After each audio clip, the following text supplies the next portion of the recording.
السلام علیکم۔ مسلمانوں، فلسطین کے لیے خاص طور پہ دعا کرو۔ اپنی ہر دعا کے اندر فلسطین کو یاد کرو۔ آج فلسطین کے اندر اتنا برا حال ہے کہ چھوٹے چھوٹے بچے بھوک سے، پیاس سے شہید ہو رہے ہیں۔ وہاں کے نوجوان بوڑھے، ان کی جسم کی ہڈیاں ظاہر ہو رہی ہیں پانی کی کمی کی وجہ سے، بھوک کی وجہ سے۔ آج فلسطین کے اندر نہ کھانے کو کچھ ہے، نہ پینے کو کچھ ہے۔ جو لوگ زخمی ہیں، جو لوگ بیمار ہیں، ان کے علاج کے لیے دوا موجود نہیں ہے، ان کے لیے اسپتال موجود نہیں ہے۔ جتنی بھی امداد ہے بارڈرز پہ پڑی ہے۔ جب فلسطینی اس امداد کو بارڈرز پہ لینے کے لیے جاتے ہیں، ان کو گولیاں مار کے شہید کر دیا جاتا ہے۔ آج بھی فلسطین کے اوپر بمباری ہوتی ہے، جس کے اندر نہ جانے کتنے فلسطینی شہید ہو جاتے ہیں۔ جو بیچارے بچتے ہیں، ان میں سے کسی کا ہاتھ کٹ جاتا ہے، کسی کا پیر کٹ جاتا ہے۔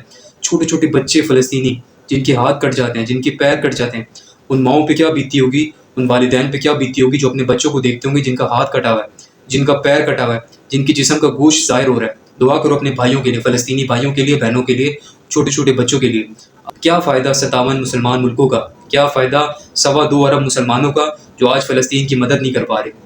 ہم کچھ نہیں کر سکتے تو کم سے کم ان کے لیے دعا کر سکتے ہیں۔ ہم کچھ نہیں کر سکتے، کم سے کم ان کے دیے ہوئے ہر پیغام کو آگے شیئر کر سکتے ہیں۔ ہر فلسطینی ویڈیو کو آگے شیئر کرو تاکہ جس انسان تک وہ ویڈیو پہنچے وہ فلسطین کے لیے دعا کرے۔ کچھ نہیں کر سکتے تو ان اسرائیلی پروڈکٹس کا بائیک آؤٹ کرو، میکڈونلڈ کا، KFC کا بائیک آؤٹ کرو۔ سارے مسلمان ملکوں کے بغیرت حکمران جنہوں نے فلسطین کے لیے کچھ نہیں کیا، تو بروز قیامت ان سے پوچھا جائے گا کہ تمہیں اتنے بڑے بڑے منصب پہ بٹھایا تھا تو تم نے کیوں کچھ نہیں کیا فلسطین کے لیے۔ جتنے بھی مسلمان ملک ہیں، جب یہ قرارداد پیش کرتے ہیں یونائٹڈ نیشن کے اندر فلسطین کے حق میں، تو اس قرارداد کو امریکہ ویٹو کرتا ہے، لیکن ان مسلمان ملکوں نے آج بھی باپ بنا کے رکھا ہے امریکہ کو۔